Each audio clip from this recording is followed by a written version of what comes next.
পৃথিবীর প্রথম মানুষ এবং প্রথম নবী আবুল বাশার সাইয়েদিনা আদম আলাইহিস সালাম থেকে নিয়ে পৃথিবীর শেষ মানুষ পর্যন্ত সকল মানব মণ্ডলীকে আল্লাহ হাসরের মাঠে একত্রিত করে দিবেন। ওই দিনটা বড় বিভীষিকাময়, দিনটা বড় বিপজ্জনক, কঠিন দিন হয়ে যাবে। সূর্য মানুষের মাথা থেকে এখন 15 কোটি কিলোমিটার দূরে, কিন্তু কিয়ামতের বিভীষিকাময় দিনে 15 কোটি কিলোমিটার দূরের সূর্য মানুষের মাথার একেবারে নিকটবর্তী হয়ে যাবে। সূর্যের প্রচণ্ড তাপে মানুষেরা ঘামাতে থাকবে। গুনাহগারেরা যার যার পাপের ধরন অনুযায়ী কেউ বা হাঁটু পরিমাণ, কেউ বা কোমর সম পরিমাণ, কেউ বা বুক কিংবা তার উপরিস্থিত আরো বেশি সমপরিমাণ ঘামের মধ্যে সাঁতার কাটতে থাকবে। অবস্থা সেদিন এমন হবে, মানুষ দিক বিদিক পঙ্গপালের মতো ছুটাছুটি করবে। পিপাসার যন্ত্রণায় কাতর হয়ে মানুষগুলোর জিহবা মুখের ভেতর থেকে বের হয়ে কুকুরের মতো নাভিস্থল পর্যন্ত ঝুলতে থাকবে। গুনাহগারদের মাথার চান্দি ফেটে মগজ গলে গলে গলে গলে উতরে উতরে বে পড়তে থাকবে। হাসরের মাঠ, বিচারের দিনে এই দিনটা কতটুকু লম্বা হবে শোনেন। আজকের দিন গেল, এটা মাত্র 12 বা 12.5 ঘন্টা, কিন্তু আল্লাহ নবী বলেছেন বিচারের দিনটা কত লম্বা হবে শোনো। 50 আলফা সানাতিম মিম্মা তাউদ্দুন। দুনিয়ার হিসেব অনুযায়ী বিচারের দিনটা 50,000 বছর লম্বা হয়ে যাবে। আল্লাহু আকবার। বিচার দিবসে সব মানুষ হাজির হয়ে যাবে। সেই দিন আল্লাহ তাআলা সকল মানব মণ্ডলীকে মাত্র 2 দলে ভাগ করবেন, মাত্র 2 ভাগে ভাগ করে দিবেন। কথা বুঝতে পারলে বলেন তো, কিয়ামতের দিন আল্লাহ সকলকে কয় দলে ভাগ করবেন? আস্তে বলবেন না, জোরে বলেন, কয় দল? কোন কোন দল? এবার দলের নাম শুনে ফেলেন। ফারিকুন ফিল জান্নাতি ওয়া ফারিকুন ফিস সাঈর। এক দল হলো জান্নাতি, আরেক দল হলো জাহান্নামী। বলেন তো 2 দলের অবস্থা কি সমান নাকি? আল্লাহ তাআলা বলছেন, লা ইয়াস্তাওয়ি আসহাবুন নারি ওয়া আসহাবুল জান্নাহ, আসহাবুল জান্নাতি হুমুল ফাইজুন। জান্নাত আর জাহান্নামীদের অবস্থা সমান নয়। জান্নাতি যারা সফল কাম হয়ে যাবে তারা, জাহান্নামী যারা দুর্ভাগা, কপাল পোড়া এবং ক্ষতিগ্রস্ত হলো তারা। জান্নাত হলো বড় আরামের জায়গা, সুখের জায়গা, যেখানে সুখের কোনো অভাব নাই। আর জাহান্নাম হলো বড় দুঃখ, কষ্ট, সীমাহীন আযাব, যন্ত্রণার জায়গা, গজবের জায়গা, যেখানে দুঃখ, কষ্ট আর যন্ত্রণার কোনো শেষ। কথা শুনতেছেন আমার? আজকে আমরা আলোচনা করব এই জাহান্নামের পরিবেশটা কেমন হবে, এখানে কারা যাবে, এদেরকে কেমনে ঢুকানো হবে, তারপর এদের উপরে কি পরিস্থিতি আসবে, আর এখান থেকে বাঁচতে হলে কি করতে হবে। আমরা সরাসরি কুরআন হাদিস থেকে আজকে জানবো ইনশাআল্লাহ। কয়েক মিনিট আমরা ধৈর্য ধরে থাকতে পারবো তো? ইনশাআল্লাহ। আওয়াজ তো ছোট হয়ে গেল, পারবো তো? কিয়ামতের দিন রব্বুল আলামিন জাহান্নামীদেরকে আলাদা করে ফেলবেন। এই যে এখানে আপনারা সবাই একসাথে আছেন, কিয়ামতের ময়দানে প্রথমে সবাই একসাথেই থাকবে, কিন্তু হঠাৎ করে আল্লাহর তরফ থেকে ঘোষণা চলে আসবে, ওয়ামতাজুল ইয়াউমা আইয়ুহাল মুজরিমুন। অপরাধীর দলেরা, জাহান্নামীরা আলাদা হও, তোরা এক সাইড, তোরা আলাদা হও আজকে। আহিমিন। জাহান্নামীদেরকে আল্লাহ আলাদা করে ফেলবেন, সেপারেট করে ফেলবেন। এবার প্রত্যেকের হাতে হাতে হাতে হাতে আমলনামা দিয়ে দেওয়া হবে।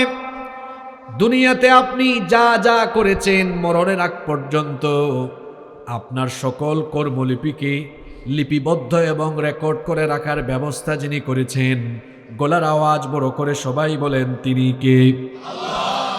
সব আমলনামা রেকর্ড হয়ে যাচ্ছে।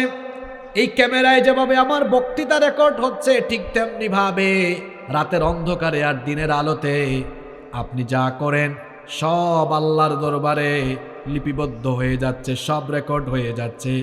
এই যে যুবক ভাইরা রাতের বেলা গুগল শরীফে ঢুকে পর্নো সাইটে গিয়ে আজে বাজে ভিডিও দেখো, এই যে ইউটিউবে গিয়ে রাতের বেলা দরজাটা বন্ধ করে দিয়ে একা রুমে আজে বাজে ভিডিও দেখো, গার্লফ্রেন্ডের সাথে কথা বলো, তোমার মা বাপও জানে না, এলাকার কেউও জানে না, কিন্তু সকল কিছু যিনি জানেন এবং দেখেন তিনি কে?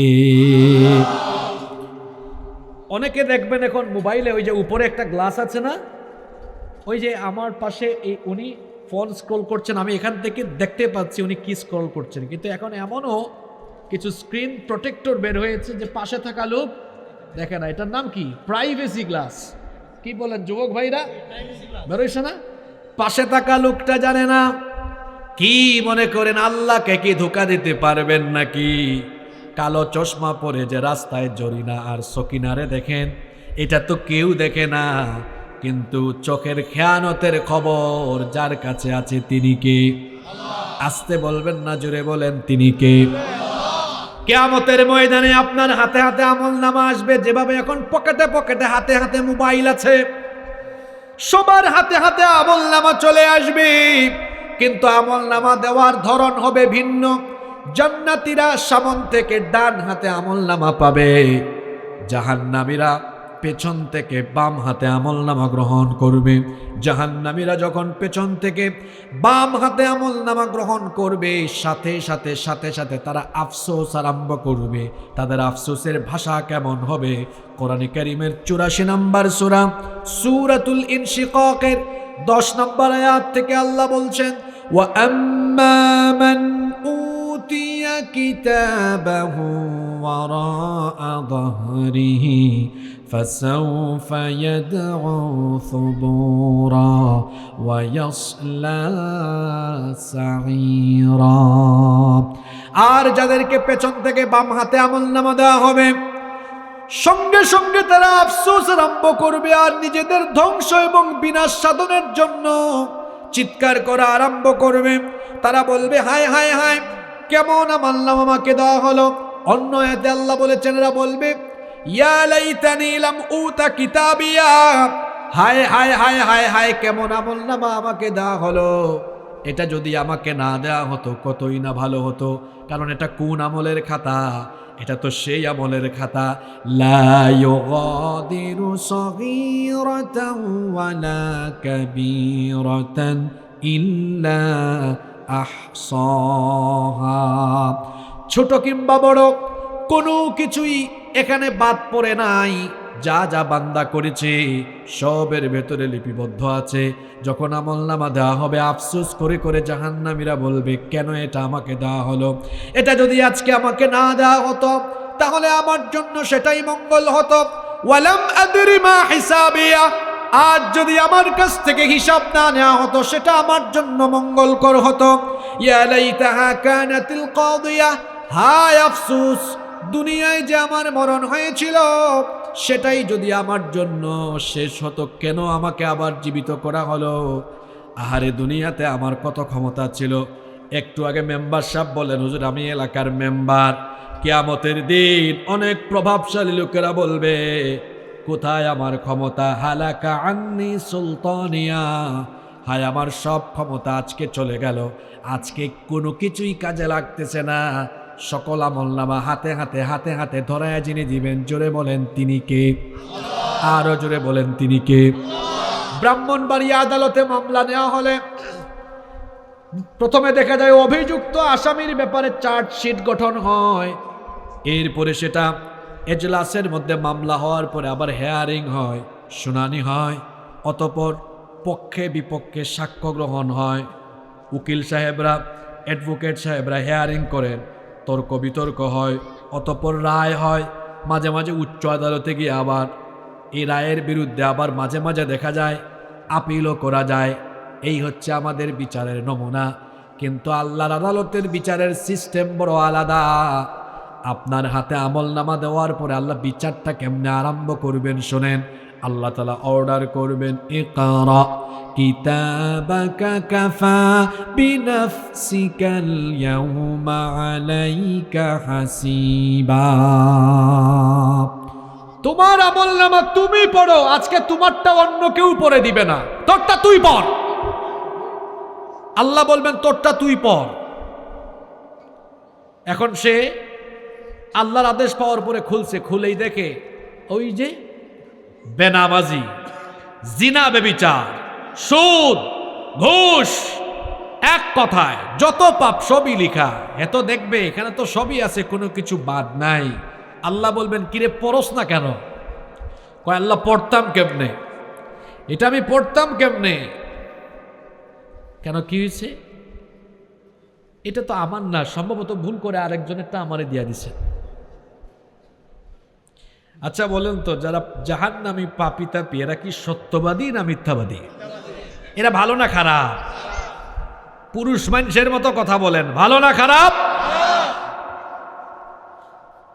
এটা আল্লাহ আমার না, সম্ভবত ভুল করে আরেক আপনারটা আমারে দিছে আর কি। এই কথা বললে কি বাঁচা যাবে নাকি? প্রত্যেকের দুই কাঁধের মধ্যে আল্লাহ দুইজন ফেরেশতা দিয়ে দিয়েছেন।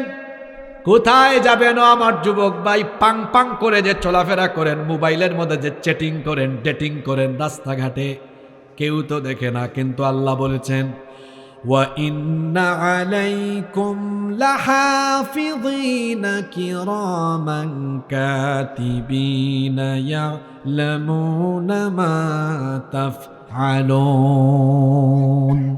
প্রত্যেকের সাথে দুইজন গোয়েন্দা ফিট করে দেওয়া হয়েছে। জুড়ে বলেন কয়জন? আমরা বললাম আল্লাহ এই দুই গোয়েন্দার নাম কি? তাদের নাম আবুল আর বাবুল নাকি? আল্লাহ বললেন না, এই দুইজনের নাম হলো কিরামান কাতিবিন। কথা বুঝে থাকলে বলেন তো প্রত্যেকের সাথে থাকা দুইজন গোয়েন্দার নাম কি? আরো জোরে বলেন, দুইজন গোয়েন্দার নাম কি? কিরামান কাতিবিন মানে হচ্ছে সম্মানিত লেখক। কেন তাদেরকে সম্মানিত লেখক বলা হয়? কারণ তারা অসম্মান হয় এমন জিনিস লিখেন না, কারো বিরুদ্ধে মিথ্যা লিখেন না। আমার দেশে দেখবেন অনেকে আছে মিথ্যা রিপোর্ট করে মিথ্যা মামলা দেয়, এমন চোর আর ডাকাত আমার সমাজে, আমার দেশে আছে না নাই? কিন্তু আল্লাহ বলছেন আমি যে গোয়েন্দা তোমাদের সাথে দিয়েছি, এই গোয়েন্দারা এমন আচরণ করে না। তোমরা যেটা করো সেটাই লিখে, তোমাদের বিরুদ্ধে বানায় বানায় লিখে না। ইয়ালামুনা মা তাফআলুন, তারা যা করে অর্থাৎ তোমরা যা করো তারা জানে, তারা এটা লিখে। ডানের ফেরেশতা ভালো ভালো আমল লিখে, বামের ফেরেশতা খারাপ খারাপ কাজগুলো লিখে। আল্লাহ বলবেন কিরামান কাতিবিন, গোয়েন্দারা কোথায়? তারা বলবে আল্লাহ হাজির। আল্লাহ বলবেন দেখি তো, তার হাতে তো ফটোকপি দিছি, তোমাদের হাতে তো আসলটা আছে, একটু আসলটা দাও। এখন বলেন তো আসলটা আর ফটোকপি মিলবে কি মিলবে না? আরো জোরে বলেন, মিলবে কি মিলবে না? এই জাহান্নামী গাদ্দার তখন বলবে আল্লাহ এটা আমি করি নাই, তোমার ফেরেশতা ইচ্ছা করে আমার বিরুদ্ধে বানায়া বানায় লিখেছে। এটা বলার পরে বাঁচার কি কোনো উপায় আছে নাকি? আরো জোরে বলেন, বাঁচার কোনো উপায় আছে নাকি? আল্লাহ বলবেন বাটপারি আমার সাথে করিস না, কেমনে বাঁচবি বল? ওয়া কুল্লা ইনসানিন আলজামনাহু তাইরাহু ফি উনুকি। এখানে 7-8টা ছেলে বসছো, চিপস খাইতেছো, আমি দেখতেছি। হয় ভদ্র হয়ে শোনো, নইলে এখান থেকে বেরো। মনে রাখবেন তোমরা হয়তো পড়াশোনাও করো, আমিও তো পড়াশোনা করে আসছি। আমরা যখন পড়ালেখা করতাম শুধু শুনতাম না, স্যারের দিকে তাকাতাম, উস্তাদের দিকে তাকাতাম। কেন জানেন? আই কন্ট্যাক্ট থেকে অনেক জিনিস শেখা যায়। নিশ্চয়ই আপনারা খেয়াল করেছেন, আমি যখন আয়াত পড়ি, আমি আমার বডি ল্যাঙ্গুয়েজ দ্বারা আমি অনেক কিছু বুঝাই। এই আয়াতটা যখন পড়ছি কিসের দিকে ইঙ্গিত করেছিলাম বলেন তো?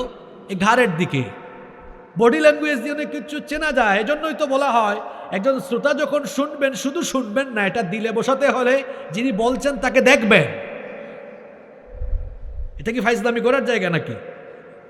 তুমি বসে বসে নোট করো যে হুজুর আজকে কয়টা আয়াত আর হাদিস বলে, দেখবা গুনতে গুনতে কত শত হয়। ফাইজলামি করতে আসছো নাকি? আল্লাহ তাআলা বলছেন ওয়া কুল্লা ইনসানিন আলজামনাহু তাইরাহু ফি উনুকি, প্রত্যেক মানুষের ঘাড়ের মধ্যে আমি রেকর্ডার ঝুলাইয়া দিয়েছি। ওয়া নুখরিজু লাহু ইয়াউমাল কিয়ামাতি কিতাবান ইয়ালকাহু মানশুরা, এটাকে আমি কিয়ামতের দিন খোলা কিতাব হিসাবে বের করে দিব। এই ক্যামেরায় যদি আমার বক্তব্য রেকর্ড হয়, আর সকালবেলা আমি যদি বলি গতকাল আমি আপনাদের এলাকায় এসে ওয়াজ করি নাই, আপনারা বলবেন হুজুর ধরা খাবেন, কিন্তু কারণ ভিডিও ক্যামেরায় রেকর্ড আছে না নাই? এই ক্যামেরা বানাইছে কে? কয় আল্লাহ, এরা তো তালেই নাই। ক্যামেরা বানাইছে কে? ক্যামেরা বানানোর জন্য মানুষের মাথায় জ্ঞান দিয়েছে কে? আল্লাহর দেওয়া জ্ঞান ব্যবহার করেই মানুষ যদি ক্যামেরা বানিয়ে ভিডিও অডিও ধারণ করে রাখতে পারে, তো জ্ঞানদাতা মহান আল্লাহ তিনি বুঝি আপনার চুরি ডাকাতি ছেঁচড়ামি, আপনার বদমাইশি, আপনার আকাম কুকাম সারা জীবনের সব কিছু আমার আল্লাহ বুঝি রেকর্ড করে রাখতে পারেন না? আল্লাহ বলবেন ফেরেশতা বাজা। কি বাজা? কি বাজা? এই গাদ্দারের ইজ্জত থাকবে? আর কিয়ামতে কোটি কোটি মানুষের সামনে আল্লাহ বলবেন এবার তার রেকর্ডটা দেখা। হ্যাঁ যুবক ভাইয়েরা, কেমনে জিনা করো? লজ্জা করে না? কি করে গুনাহ করো? তোমার শরম করে না? তুমি যে মোবাইলে আজে বাজে ভিডিও দেখো, তোমার কারবার তো ভিডিও হয়ে গেছে। এটা তোমার বাপের সামনে, তোমার মার সামনে দেখানো হবে কিয়ামতে। আল্লাহ বলবেন দেখা।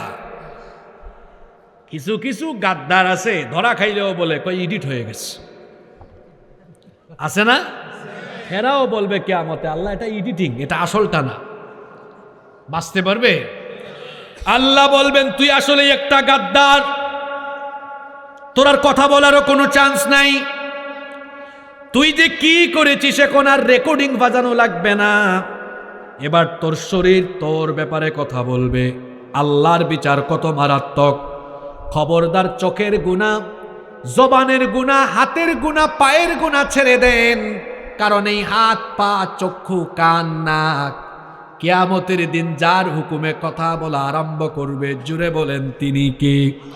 আমাদের পরিচিত সূরা ইয়াসিনে আল্লাহ বলেছেন আল ইয়াউমা নাখতিমু আলা আফওয়াহিহিম ওয়া তুকাল্লিমুনা আইদিহিম ওয়া তাশহাদু আরজুলুহুম বিমা কানু ইয়াকসিবুন। ঠোঁটের মধ্যে তালা লাগিয়ে দেওয়া হবে, একদম বন্ধ। ফটর ফটর করে না, অনেকে দুনিয়ায় বেশি কথা বলে, এরকম মানুষ আছে না? হুদাই কথা বলে। ঠোঁটের মধ্যে একদম স্টাপলিং করে দেওয়া হবে, হা করতে পারবে না, কথাও বলতে পারবে না। আল্লাহ বলবেন এর ঠোঁটের মধ্যে তালা লাগা, এটা বেশি কথা বলে। এবার আল্লাহ বলবেন এর শরীরের চক্ষু, তার এই চোখ, তার এই হাত আর পা, এর জবান আমি খুলে দিলাম। এবার হাত বলবে আল্লাহ তার এই আঙ্গুলগুলা দিয়েছ, এই আঙ্গুলগুলা দিয়ে সে সব নাপাক কাজ করেছে, আজে বাজে জায়গায় ব্যবহার করেছে, এটা দিয়ে শুধু গুগল শরীফে গিয়ে আজে বাজে ভিডিও স্ক্রল করেছে। আল্লাহ তুমি তারে হাত দিয়েছ, কলম ধরলে ইসলামের বিরুদ্ধে রিপোর্ট করেছে। আল্লাহ হাতটা দিয়েছ কোরআন শরীফ ধরার জন্য, কিন্তু এই হাত দিয়ে মাদক, গাঁজা এগুলো সে টাচ করেছে। এই হাত দিয়ে যে গাঁজা খাইছেন, এই হাত সাক্ষী হয়ে গেছে। হাত আল্লাহর দরবারে কথা বলা আরম্ভ করবে। পা এবার বলবে আল্লাহ এই পা দিয়ে হেঁটে হেঁটে মাহফিলে যায় না, গিয়েছে মমতাজের গানে।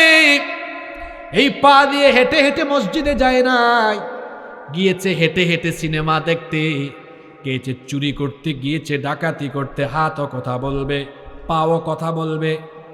মহিলারা শোনেন ভালো করে, কথাগুলো শোনেন। এই যে গায়ের সুন্দর চামড়া, এটা দিয়েছেন কে? এটাকে আবার ঢেকে পর্দা করার জন্য হুকুম করেছেন কে? আপনি পর্দা করলেন না। এখানেও বহু আল্লাহর কুতুব আছে যারা ওয়াজ শুনতে এসেছে, কিন্তু তার বউকে, তার বোনকে পর্দা করায় না। এবার শোনেন আল্লাহর বিচারের সিস্টেম কেমন। শুধুমাত্র হাত আর পা নয়, কেমনে আল্লাহ বিচারটা আরম্ভ করবেন। ওয়ায়াউমা ইউহশারু আ'দাউল্লাহি ইলান নারি ফাহুম ইউজাউন হাত্তা ইযা মা জাউহা শাহিদা আলাইহিম সামউহুম ওয়া আবসারুহুম ওয়া জুলুদুহুম বিমা কানু ইয়ামালুন। আল্লাহ তাআলা বলছেন সেই দিন কান সাক্ষী দিবে। এই যে ইয়ারপড, হেডফোন লাগাইয়া একা একা একা একা আজে বাজে জিনিস শোনো, কেউ সাক্ষী ছিল না এলাকার, কিন্তু কান সাক্ষী হয়ে গেছে। কান সেদিন আল্লাহর দরবারে কথা বলা আরম্ভ করবে। আল্লাহু আকবার। ও আল্লাহ, আমরা বাঁচবো কেমনে? এইভাবে যদি আমাদের জবান কথা বলা আরম্ভ করে, আর আপনি যদি দয়া না করেন, আল্লাহর দয়া ছাড়া বাঁচার কি কোনো উপায় আছে নাকি? ও যুবক ভাইয়েরা, গুনাহ ছেড়ে দাও। কান কথা বলবে, এমনকি চক্ষু কথা বলবে। মরণের আগ পর্যন্ত দুইটা চক্ষু দিয়ে যা দেখেছো, যত অবৈধ জিনিস, খারাপ জিনিস দেখেছো, চক্ষু আল্লাহর দরবারে বলা আরম্ভ করবে। এমনকি আয়াত যখন আমি পড়ি, আমার গায়ের লোম পর্যন্ত দাঁড়িয়ে যায়। আল্লাহ বলেছেন, বান্দারে তোর চামড়া পর্যন্ত আমার সাথে কথা বলবে। আজকে দিনের বেলা যে চামড়ার মধ্যে লাক্স সাবান, ডেটল সাবান, মেরিল, আবার অনেকে শাওয়ার জেল ব্যবহার করে, শীতকাল আসলে লোশন ব্যবহার করে, আবার অনেকে আছে বেশি স্কিন সচেতন, জৈতুন তেল ব্যবহার করে, অলিভ অয়েল ব্যবহার করে। যে চামড়ার আপনি এত যত্ন নিয়েছেন, আর যে নারীরা এই চামড়ার উপরে আশকারা মাস্কারা কত ধরনের আটা ময়দা যে মাখে, আর যুবকেরাও এগুলো ফেসবুকে দেখে পাগল হয়ে যায়। ও ভাই, ফেসবুকের প্রোফাইল হলো একরকম, আর বাস্তবে অনেক মানুষ হয় আরেক রকম। বুঝতেছেন কথা? মাঝে মাঝে ভিডিওতে ফেসবুকে অনেক মানুষকে সাদার সাদা লাগে, আর বাস্তবে লাগে একেবারে এরকম। আছে না নাই? কারণ ওখানে এডিট দেওয়ার অপশন তো আছেই। শুনে রাখেন, চামড়া পর্যন্ত কথা বলবে। মায়েরা বোনেরা শুনেন, আল্লাহর দেওয়া এই সৌন্দর্য পরপুরুষকে দেখাবেন না। পরপুরুষকে দেখালে পরে এই চামড়াই সেদিন বলবে, আল্লাহ তোমার এই বান্দি রাস্তায় হেঁটে হেঁটে হেঁটে হেঁটে তার শরীরের সৌন্দর্য মানুষকে দেখিয়েছে। এরা তখন বলবে, হায় হায় হায়, চামড়াটা করে কি, তার এত যত্ন নিলাম, সে দেখি আমার বিরুদ্ধে সাক্ষ্য দেয়। আল্লাহর কোরআনের আয়াত শুনেন, এরা তখন বলবে, ওয়াকালু লিজুলুদিহিম লিমা শাহিদতুম আলাইনা ক্বালু আনতাকানা আল্লাহুল্লাযী আনতাকা কুল্লা শাই। এই চামড়া, তোর না এত যত্ন নিলাম, তুই আমার বিরুদ্ধে কথা বলছিস কেন? চামড়া বলবে, তোরে যিনি জবান শক্তি দিয়েছেন, সেই আল্লাহ এখন তোর সব অপকর্ম ফাঁস করে দেওয়ার জন্য আমার জবান খুলে দিয়েছেন। আল্লাহু আকবার। বাঁচার কোনো উপায় আছে? জোরে বলেন, বাঁচার কোনো উপায় আছে? কি করে গুনাহ করে মানুষ আমি তো বুঝিও না। তার তো কোনো পাওয়ারই নাই, ক্ষমতা নাই, তার সবকিছু রেকর্ড হয়ে যাচ্ছে, সবকিছু তার রেকর্ড হয়। এমনকি তার শরীরের মাথার চুল থেকে নিয়ে পা পর্যন্ত এটাও তার না, এটাও কিয়ামতের দিন তার থাকবে না। তার গোটা শরীর তার বিরুদ্ধে চলে যাবে। এরপরেও একজন মানুষ কেমনে গুনাহ করে, পাপ করে, শয়তানের খপ্পরে পড়ে, আমার তো বুঝে আসে না। কোরআনে তো আল্লাহ সব কিছু বলে দিয়েছেন। এইভাবে করে জাহান্নামীরা বিচারের মাঠে ধরা খাবে। বিচারের মাঠে ধরা খাবে। আল্লাহ বলবেন, এরে ধর, এরে বাঁধ। জিঞ্জির দিয়া, লোহার শিকল দিয়ে বাঁধা হবে। কত গজ লম্বা? আল্লাহ বলেছেন, সুম্মা ফি সিলসিলাতিন দারউহা ৭০ যিরাআন ফাসলুকু। ৭০ গজ লম্বা শিকল দিয়ে এই পাপী, এই জাহান্নামীকে বাঁধো। জোরে বলেন তো, কত গজ লম্বা? আল্লাহ ফেরেশতাদেরকে বলবেন, এর ৭০ গজ লম্বা শিকল দিয়ে টাইট করে বাঁধ। এই পাপীটারে ধর, এই গাদ্দারকে ধর। ধরে ধরে নিয়ে আমার বানানো সেই জাহান্নামে ফেলে দে। কোন জাহান্নাম শুনেন? এটা বড় মারাত্মক, এমন মারাত্মক, এমন মারাত্মক। আমার দিকে সবাই তাকান। এই যে দেখেন আমার হাতে, এটা কি?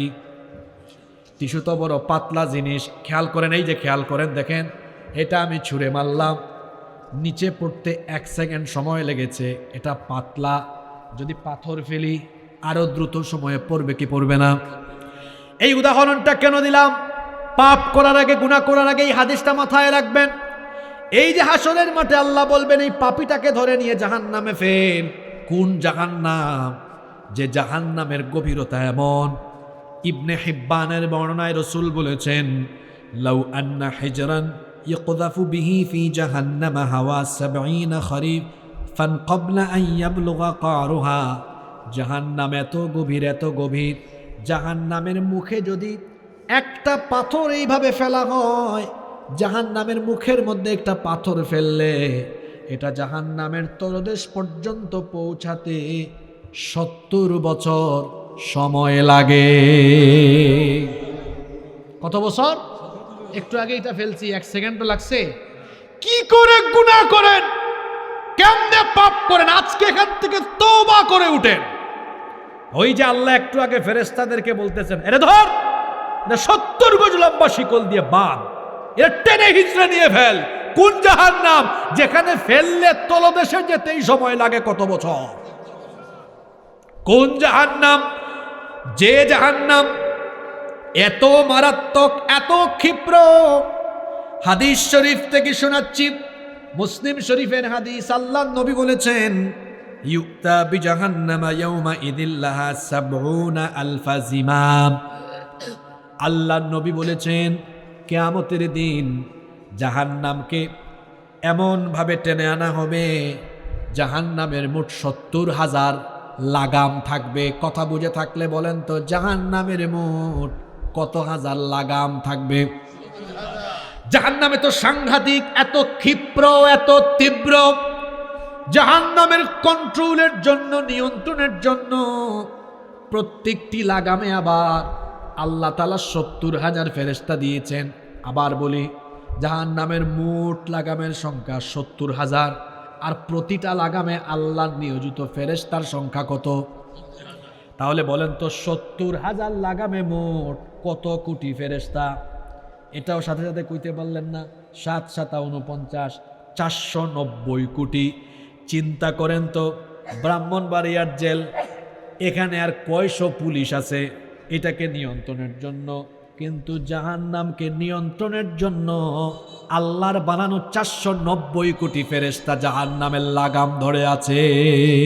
আল্লাহু আকবার। রাসূল বলেছেন, এই 490 কোটি থেকে মাত্র একজন যদি একটু করে লাগামটা লুজ করে, জাহান্নাম সাথে সাথে গোটা হাসরের মাঠ তার পেটে ঢুকায় ফেলে। আল্লাহু আকবার। কি করে মানুষ গুনাহ করে আমি তো বুঝি না। কোন জাহান্নাম? যে জাহান্নামের আগুনকে আল্লাহ তাআলা একসাথে 3000 বছর উত্তাপ দিয়েছেন। জুড়ে বলেন, কয় হাজার বছর? প্রথম পর্যায়ে জাহান্নামের আগুনকে 1000 বছর উত্তাপ দেওয়া হলো, এটা রক্তিম বা লাল বর্ণ ধারণ করলো। এরপরে আরো 1000 বছর তাপ দেওয়া হলো, এটা কৃষ্ণ বর্ণ ধারণ করলো। অতঃপর আরো 1000 বছর যখন জাহান্নামের আগুনকে উত্তাপ দেওয়া হলো, জাহান্নামের আগুন ভয়ঙ্কর কালো হয়ে গেল। তাহলে বলেন তো, দুনিয়ার আগুনের রংটা কি? ঘুমাই গেছেন নাকি? দুনিয়ার আগুনের রংটা কি? আর জাহান্নামের আগুনের রংটা কি? এখন যদি ইলেকট্রিসিটি চলে যায়, এখন যদি জেনারেটরও চলে যায়, এই জায়গা অন্ধকার হয়ে গেলে কেউ যদি এখানে কিছু খড় একত্রিত করে আগুন জ্বালায়, বলেন তো এখানে কিছু আলো হবে কি হবে না? কারণ আগুনের কালার হলো লাল, এই জন্য এখানে কিছু আলো হয়ে যাবে। কিন্তু আমার বাবারা, আমার ভাইয়েরা, পাপ কইরেন না, গুনাহ কইরেন না, কারণ জাহান্নামের আগুন এত ভয়ঙ্কর, এটা আলোকিত জায়গায় ছেড়ে দিলে পরে আলোকিত জায়গা শুদ্ধ অন্ধকার হয়ে যায়। তার মানে গোটা জাহান্নাম তমসাচ্ছন্ন, নিকষ কালো, অগ্নিগর্ভ। আল্লাহু আকবার। দুনিয়ার যে আগুন আছে, এই আগুন হলো জাহান্নামের আগুনের 70 ভাগের মাত্র 1 ভাগ। এখন বলেন দেখি, এই আগুন, দুনিয়ার আগুনে যদি কাউকে ফেলে দেওয়া হয়, এই লোকটা কি 1 মিনিট থাকবে নাকি? ওই যে কিছুদিন আগে ঢাকায় একটা বিমান দুর্ঘটনা ঘটলো না? মাইলস্টোন দেখছেন অবস্থা? পুড়ছে কেমনে? আল্লাহু আকবার। ঢাকা এয়ারপোর্টে যে কিছুদিন আগে আগুন লাগলো, আগুন লাগার পরের দিন আমি ঢাকা এয়ারপোর্টে ছিলাম। আমি রাজশাহী যাচ্ছিলাম, কানেক্টিং ফ্লাইট ছিল, চিটাগং থেকে আসছি ঢাকায়। বেশ কিছুক্ষণ একদম কাছাকাছি গিয়ে দেখলাম পুরে কি ছারখার হয়ে গেছে। এটা কি আগুন, জাহান্নামের না দুনিয়া? থাকছে কিছু? এটা জাহান্নামের আগুনের 70 ভাগে, তো ওইটা তো আরো 69 ভাগ বেশি দহন শক্তি সম্পন্ন। আল্লাহ, এই জাহান্নামে আমরা এই দুর্বল শরীর নিয়ে গেলে আমরা তো শেষ হয়ে যাব। আল্লাহ, তুমি আমাদেরকে বাঁচাও, আমাদেরকে হেদায়াত দাও। আরো আসতে বলে না আমিন। কি করে কিয়ামতের দিন কেমনে জাহান্নামীদেরকে জাহান্নামে নেওয়া হবে এবার শুনেন। কষ্ট হচ্ছে? রব্বুল আলামিন কোরআনুল কারীমের 22 নম্বর সূরা সূরাতুল হাজের 19 নম্বর আয়াত থেকে বলছেন জাহান্নামীদেরকে কি করে জাহান্নামে নেওয়া হবে শোনো। ফাল্লাযীনা কাফারু কুত্তিআত লাহুম সিয়াবুম মিন নার। অতএব নাফরমানদেরকে জাহান্নামে নেওয়ার জন্য আগুনের তৈরি পোশাক পরিধান করানো হবে। বলেন তো আপনাদের গায়ে এখন কিসের তৈরি পোশাক? এটাও কইতে পারলেন না। সুতার তৈরি পোশাক। কিসের তৈরি? আর জাহান্নামীদেরকে জাহান্নামে ঢোকানোর আগে কিসের তৈরি পোশাক পরিধান করানো হবে? আগুনের তৈরি পোশাক পরিধান করার ফলে এদের চামড়া জ্বলে পুড়ে ছারখার হয়ে যাবে। শুধু তাই নয়, আল্লাহ তাআলা বলেছেন ইউসাব্বু মিন ফাওকি রুউসিহিমুল হামিম, এদের মাথার উপরে জাহান্নামের ফুটন্ত গরম পানি ঢেলে দেওয়া হবে। ইউসহারু বিহি মা ফি বুতুনিহিম ওয়াল জুলুদ, এটা শুধু তাদের চামড়াই জ্বালাবে না, বরং পেটের ভেতরের নারী বুড়ি সুদ্ধা জ্বালিয়ে পুড়িয়ে ছারখার করে দিবে। ওয়ালাহুম মাকামিউ মিন হাদিদ, লোহার তৈরি মুগুর দিয়ে তাদেরকে পিটানো হবে। আর কোন ফেরেশতা পিটাবে শুনেন। আপনারা যদি আরেকজন মানুষ একটা বাড়ি দেয়, মাথার মধ্যে সর্বোচ্চ মাথা ফাটবে। এখন আপনার মতো সলিমুদ্দিন আর কলিমুদ্দিনের মতো ফেরেশতার গায়ের শক্তি নাকি? একজন ফেরেশতা এমন ভাবে পিটাবে, আল্লাহ নবী বলেছেন যদি এই ফেরেশতারা উহুদ পাহাড়ের মধ্যে একটা বাড়ি মারে, সঙ্গে সঙ্গে গোটা উহুদ পাহাড় ধুলাবালিতে পরিণত হয়ে যাবে। এই রকম ফেরেশতারা জাহান্নামীদেরকে প্রহার করতে থাকবে। এই রকম ফেরেশতারা জাহান্নামীদেরকে আযাব আর গজব দিতে থাকবে। জাহান্নামীরা এই রকম করে জাহান্নামের মধ্যে মার খেতে খেতে খেতে খেতে হয়রান হয়ে যাবে। আযাব পেতে পেতে তারা দিশেহারা হয়ে যাবে।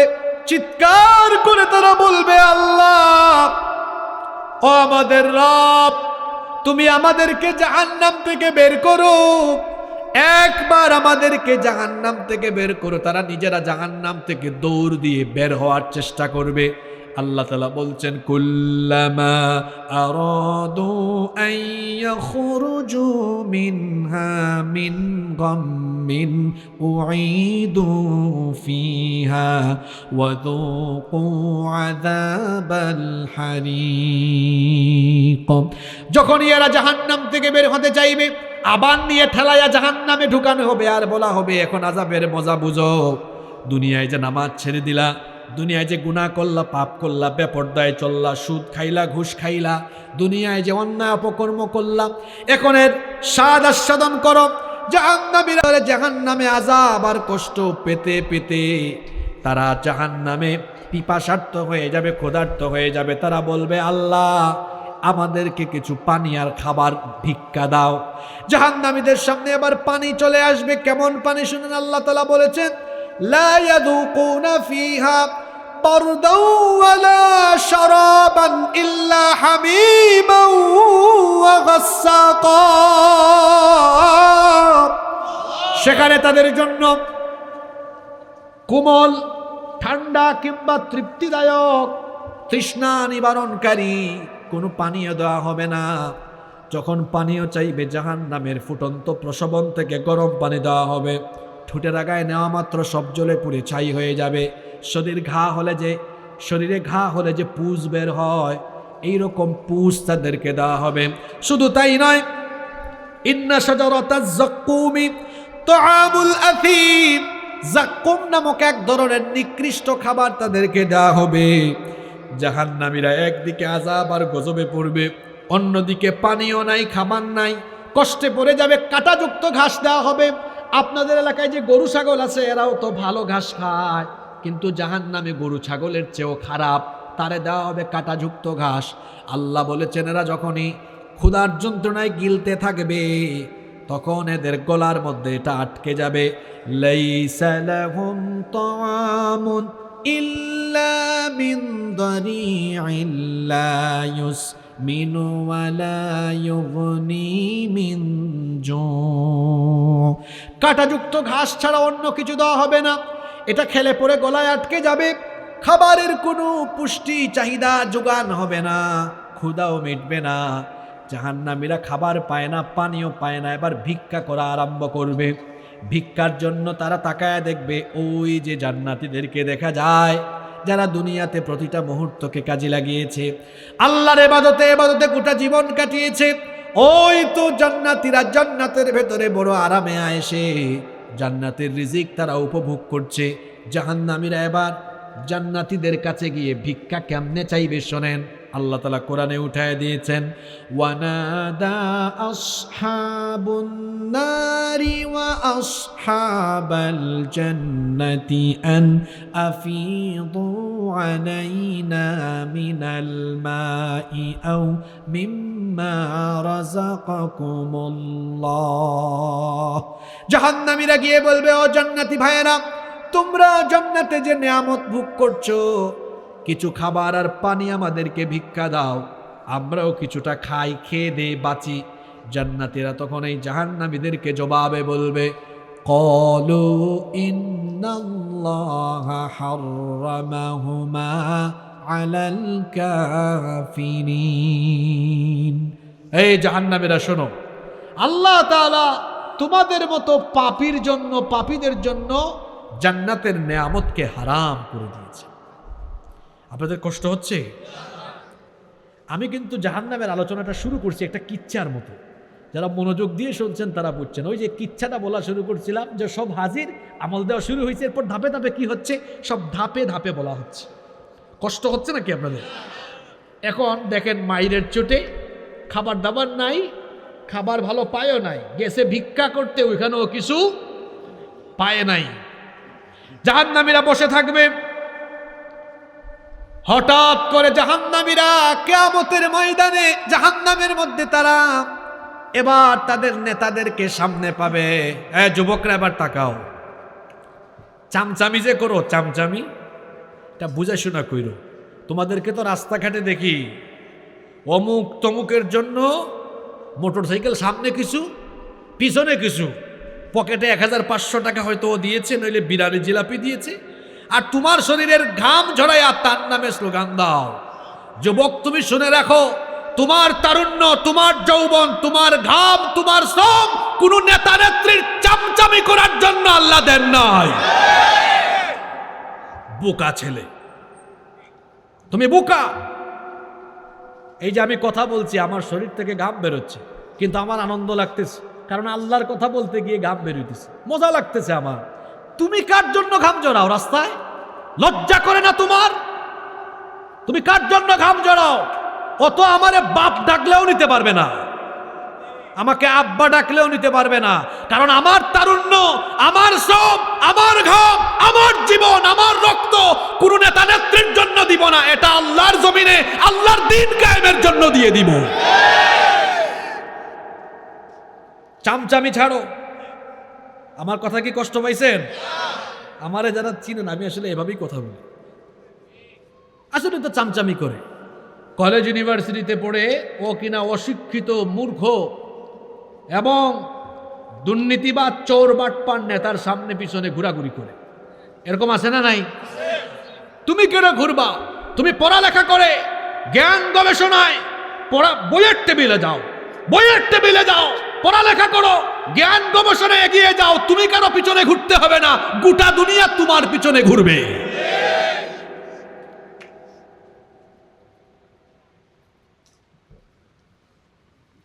এই আয়াত শোনার পরেও, এখন যে আয়াত পড়ব, এই আয়াত শোনার পরেও যে এই সব ছাড়বে না, বুঝবেন এর অন্তরে, এর কলবে মুহর লেগে গেছে।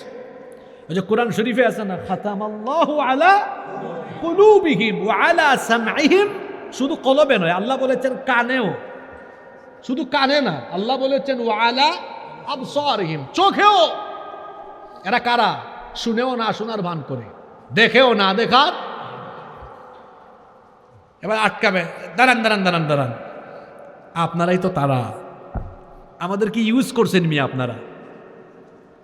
যেখানে যেটা ভাঙতে বলেছেন ভেঙে দিয়েছি, যেখানে যারে মারতে বলেছেন মেরে ফেলেছি, যেখানে কোরআন হাদিসের বিরুদ্ধে আলেমদের বিরুদ্ধে কথা বলতে বলেছেন বলে ফেলেছি। বলে না? আমাদেরকে বলে ধর্ম ব্যবসায়ী, মৌলবাদী। আচ্ছা বলেন তো, আমি যে ওয়াজ করতেছি, আমার আগে যে ফয়সাল ভাই ওয়াজ করলেন, যে সভাপতি আমাদের সম্মানিত হুজুর আছেন, আপনারা যদি আমাদেরকে বলেন হুজুর আপনাদেরকে আমরা 10 লাখ টাকা দিব, আর আপনারা আগামীকাল থেকে পাঞ্জাবি খুলে শার্ট পরে আর দাড়ি টাড়ি সাইসা একদম প্রিন্সিপ করে হাঁটবেন, আপনাদের কি মনে হয় আমরা কি এটা করবো নাকি? বুঝে শুনে উত্তর দিন, করবো? কোন হুজুর এটা করবে? এমনকি আমাদের তাহিরি ভাই কেউ যদি বলেন, হেও করবে না, এটা করবে? কেউ করবে না তো এটা। শুনেন, ধর্ম ব্যবসায়ী আপনাদেরকে বুঝাচ্ছি, করবে করবে। এবার আপনারা বলেন তো, একদম দিল সাফ রেখে উত্তর দেন। আমাদের সমাজে এমন বহু নেতা কিন্তু আছে, তারা যদি বলেন ভাই সাহেব শার্ট প্যান্ট খুললা আপনি ভোট পাওয়ার জন্য পাঞ্জাবি টুপি পরেন, এ পড়বে কি পড়বে না? আপনারাই বলেন, এমন বহু আছে না নাই? মিয়া সামনে ইলেকশন, হজ করতে সুযোগ না পাইলেও ওমরাটা কইরা আইসা নামের আগে হাজি সাহেব টাকাও আছে কি না? তাহলে বলেন তো, আমরা তো কখনো টাকা পয়সা ক্ষমতার জন্য জুব্বা পাল্টাই না, জুব্বা খুলি না, ক্লিন শেভ করি না। আমরা ধর্ম ব্যবসায়ী হইলাম কেমনে? বরং তোমরা যারা আমাদেরকে ধর্ম ব্যবসায়ী বলো, আমরা তোমাদেরকে চিনি। তোমরা ভোটের আশায় শার্ট ছেড়ে পাঞ্জাবি লাগাও, তোমরা ভোটের আশায় মাথায় টুপি লাগাও, তোমরা ভোটের আশায়, আমি শেষ করি, কথা শেষ করি নাই, তোমরা ভোটের আশায় হজ ওমরা করে নামের আগে হাজি সাহেব লাগাও। যারা ভোটের আশায় শার্ট প্যান্ট ছেড়ে পাঞ্জাবি পরে টুপি পরে, আবার ওমেনও আছে নির্বাচনের টাইমে নামাজ 7-8 ওয়াক্ত পড়ে। কইবেন হুজুর 7-8 ওয়াক্ত কেমনে হয়? আচ্ছা বলেন তো, এই ফতেপুর গ্রামে নামাজ আর নবীনগর সদরে নামাজ কি এক টাইমে হয় নাকি? বাজারে নামাজটা একটু কি হয়, দেরি করে হয়। তো আসছিল এশার নামাজের সময়, এদিকে ক্যাম্পেইনে গ্রাম তো আজান হয়ে গেছে, নামাজে ঢুকছে, কিছুক্ষণ পর গেছে নবীগঞ্জ পৌরসভায়, এখানে গিয়ে দেখে এশার আজান মাত্র পড়ছে। এখন তো তার সাঙ্গপাঙ্গরা কয়, লিডার এখানে তো আজান মাত্র পড়ছে, কয় চুপ, মসজিদে ঢুক, কয় একটু আগে না নামাজ পড়ছে, আবার ঢুক, জানোস না এটা ইলেকশনের টাইম। এরা আবার আলেমদেরকে ধর্ম ব্যবসায়ী বলে। তোমরা ভোটের জন্য শার্ট ছেড়ে পাঞ্জাবি পড়তে পারো, টুপি পরিধান করতে পারো, ভোটের জন্য, ভোট পাওয়ার জন্য, ক্ষমতায় যাওয়ার জন্য তোমরা 5 ওয়াক্তের জায়গায় নামাজ বাড়ায় দিতে পারো। যারা এরকম সিজনে সিজনে সুরত পাল্টায়, ওরাই হলো আসল ধর্ম ব্যবসায়ী।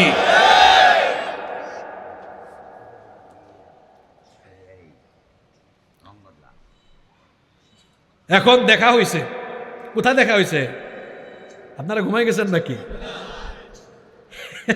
এদের কারবার তো শোনেন। এখন তো পাইছে মুখামুখি সামনে, পায়া কি কয় দেখেন। এটা কোরআনের 14 নম্বর সূরা, সূরা ইব্রাহিমের 21 নম্বর আয়াত। বাড়িতে গিয়া খুলে একদম বাংলা অনুবাদ শুদ্ধা পড়ে নিয়ে, এবার তারা আটকায় বলবে নেতাজি দাঁড়ান, কথা আছে। কি কথা?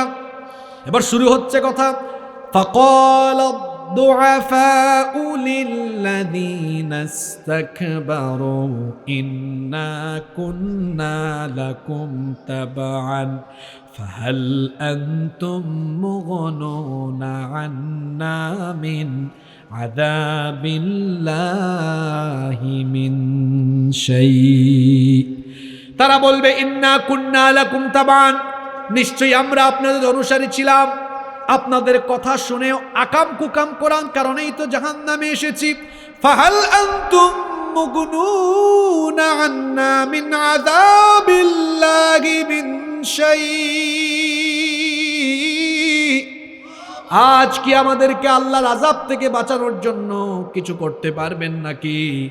দুনিয়ায় তো আমরা ধরা খাইলেও ফোন গেছে, এই ওসি আমার লোক ছাড়ো, আমাদেরকে ছাড়াইয়া আনছেন, বহুত কিছু করেছেন, অনেক হেল্প করেছেন নেতাজি। আজকে কি আমাদেরকে বাঁচানোর জন্য কোনো তদবির করতে পারবেন নাকি? নেতারা এখন বলবে, দেখবেন নেতা যারা মাইক পাইলে ছাড়ে না, আছে না নাই? তারা বলবে বস, জাহান্নামে বক্তৃতা শুরু করে দেয়। কি বক্তৃতা করবে শুনেন, তারা বলবে ক্বালু লাউ হাদানাল্লাহু লাহাদাইনাকুম, বলবে লাউ হাদানাল্লাহ, আরে বেটা তোরে কি আর বলতাম, আল্লাহ যদি আমাগরে হেদায়েত দিতেন লাহাদাইনাকুম, তাহলে আমরা তোদেরকে হেদায়েত দিতাম। ও যুবকেরা, বাবারা, চাচারা, ভাইরা, কোন সব নেতা খেতাদের পিছনে ছুটেন যাদের কুরআন নাই, হাদিস নাই, ইসলাম নাই, এদের পিছনে সামনে ঘোরাঘুরি করেন। কিয়ামতের দিন এরা বলবে আমরা হেদায়েতে ছিলাম না, তোদেরকে কেমনে হেদায়েতে দিলাম, ঠিক কি না?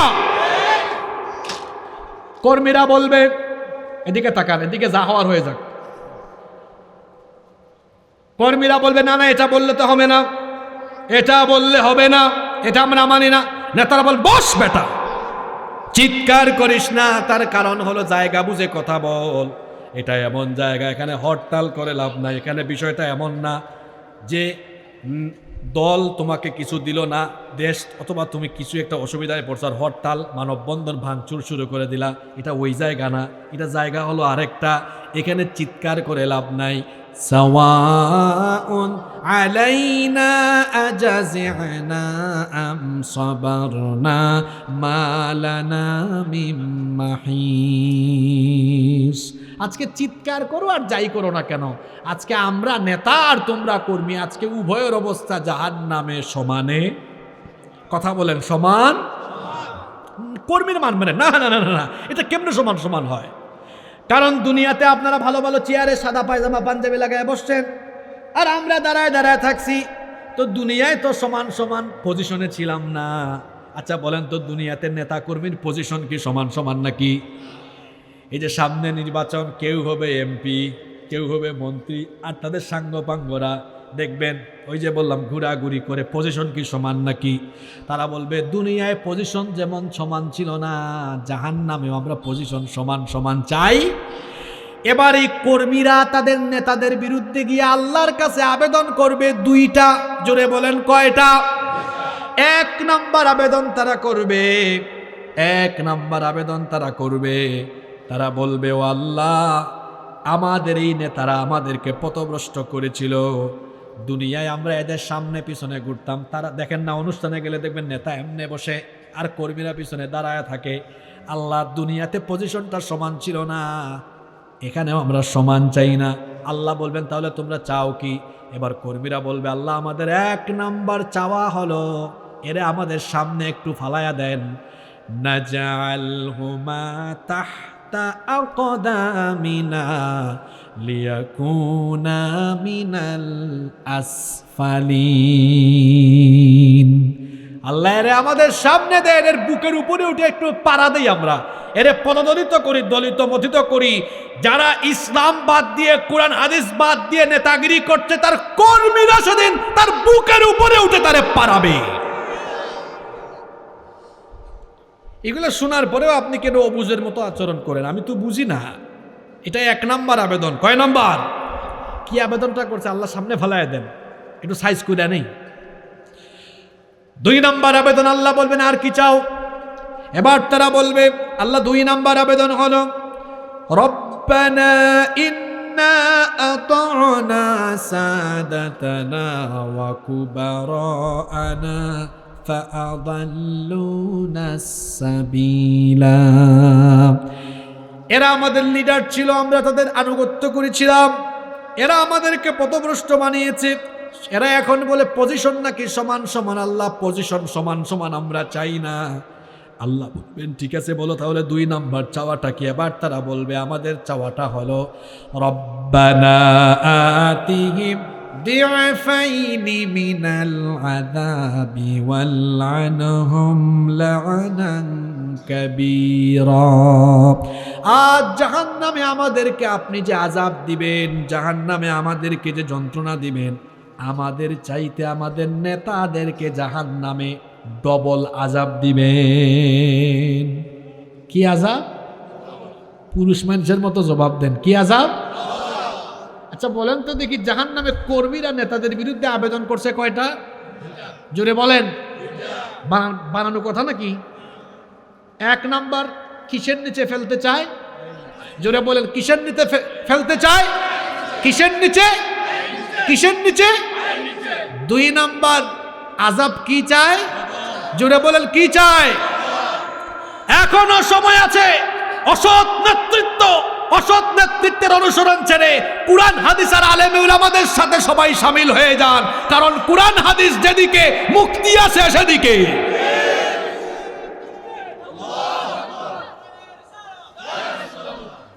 শুনেন, একটা গাড়ির জন্য প্যাসেঞ্জার বেশি গুরুত্বপূর্ণ না ড্রাইভার বেশি গুরুত্বপূর্ণ? এক গাড়িতে প্যাসেঞ্জার সব খাইছে গাঁজা। কি খাইছে? গাঁজা খাইয়া মাথা ঠিক নাই, কিন্তু ড্রাইভারটা খায় নাই। তাহলে প্যাসেঞ্জার মাতাল থাকলেও গাড়ির চালক যেহেতু খায় নাই, তাহলে গাড়িটা অন্তত রাস্তায় থাকার সম্ভাবনা। কিন্তু আরেক গাড়িতে কোনো প্যাসেঞ্জার গাঁজা খায় নাই, খাই ফেলছে ড্রাইভার। গাড়ি কিটা রাস্তায় থাকবে না খালে পড়বে? তাহলে গাড়ি সুন্দরভাবে চলার জন্য ড্রাইভার গুরুত্বপূর্ণ। ঠিক তেমনি একটা দেশকে পরিচালনার জন্য দেশের নেতৃত্ব হলো গুরুত্বপূর্ণ। ওই নেতৃত্বের জায়গায় যদি চোর, ডাকাত, সন্ত্রাস, ধর্ষণকারী, লুণ্ঠনকারী, ডাকাত পর্যায়ের লোক চলে যায়, রাস্তায় যেমন একটা গাড়ির চালক গাঁজাখুর হলে রাস্তা থেকে গাড়ি খালে পড়ে যায়, ঠিক তেমনি একটা দেশের চালকের আসিনে যে নেতৃত্ব থাকার কথা, এরা যদি চোর বাটপার পড়ে যায়, ওই দেশও উন্নতির দিকে না গিয়ে এরাও অবনতির দিকে চলে যায়। এই জন্য আগে নেতা ঠিক করতে হয়। কি ঠিক করতে হয়? এখন বলবেন, হুজুর ওয়াজ তো ভালোই করতেছিলেন, জাহান্নামের ওয়াজ, মাঝখানটা নেতার কথা কইলেন কেন? কারণ এই অসৎ নেতাগুলা যাবে কোথায়? ওই আয়াতটাই পড়তেছি আমি এখন। কথা কি বোঝা যায়? জোরে বলেন, কথা কি বোঝা যায়? মনে রাখবেন, কোরআন হাদিস ছাড়া শান্তি নাই। শান্তি আছে? এই যে আমাদের দেশে, এটা তো কোরআনের মাহফিল, এখানে আমরা রাজনীতির কথা না বলি, এটাই ভালো। কিন্তু আসেন তো আমরা একটা ফায়দার কথা বলি। এই যে আমাদের দেশটা 54 বছর ধরে স্বাধীন হয়েছে। কত বছর? আপনারা কি জানেন 32 বছর 2 জন মহিলা শাসন করেছেন, আর 22 বছর অনেক পুরুষ মিলে শাসন করেছে। তাহলে নারীরা এগিয়ে আছে, তাই না? তারা 2 জন মিল্লা 32, আর আমরা অনেক পুরুষ মিল্লা কত? 22 বছর মাত্র। আবার নারীরা এমন ক্ষমতাবান ছিল এই দেশে, প্রাইম মিনিস্টার, প্রধানমন্ত্রী, বিরোধী দলীয় নেত্রী, স্পিকার, স্বরাষ্ট্রমন্ত্রী, পররাষ্ট্রমন্ত্রী, শিক্ষামন্ত্রী, সব কি? এই যে নারীরা এত ক্ষমতা পাইছে। আবার 54 বছর ধরে দেশে মানুষের আইন দিয়ে দেশ চলছে। আদালতে কার আইন? আল্লাহর আইন না মানুষের আইন? এই মানুষের আইন চলছে। বলেন তো, দেশও চালাইছে নারীরা বেশি, মানুষের আইন দিয়ে চলছে। নারী নির্যাতন, নিপীড়ন, ধর্ষণ কি বন্ধ হয়ে গেছে? জোরে বলেন, বন্ধ হয়ে গেছে? এই যে একজন বলতেছেন আরো বাড়ছে। এই যে 7-8 মাস আগে মাগুরা এক ছোট্ট মেয়ে, তার নামটা মনে আছে? আসিয়া। এক পরিবারের 3 নরপিশাচ মিলে তার উপর পাশবিকতা চালালো। আমার বোন কয়েকদিন হাসপাতালে থেকে কষ্ট পেতে পেতে দুনিয়া থেকে চলে গেল। সে কবরে চলে গেছে, তার কবরে ঘাস উঠে গেছে, কিন্তু তার ধর্ষণকারীরা এখনো বেঁচে আছে না নাই? বাংলাদেশে এমনও কিছু কলেজ, বিশ্ববিদ্যালয় আছে ধর্ষণের সেঞ্চুরি হয়েছে, আছে না? তারা এবার ফুলের মালা দিছে। এমন কিছু ব্যবসায়ী আছে ধর্ষণ করেছে, কিন্তু টাকার গরমে আইন পায়ের তলায় ফেলে দিয়েছে, তার কিছুই হয় নাই। এমন কিছু রাজনীতিবিদ আছে ধর্ষণের দায়ে অভিযুক্ত, ক্ষমতার দাপটে কিছুই হয় নাই। রাস্তায় আরো সাদা পায়জামা পাঞ্জাবি পরে বের হয়, আর তার সাঙ্গপাঙ্গরা ফুলের মালা গলায় দেয়, আছে না নাই? এ কেমন আইন?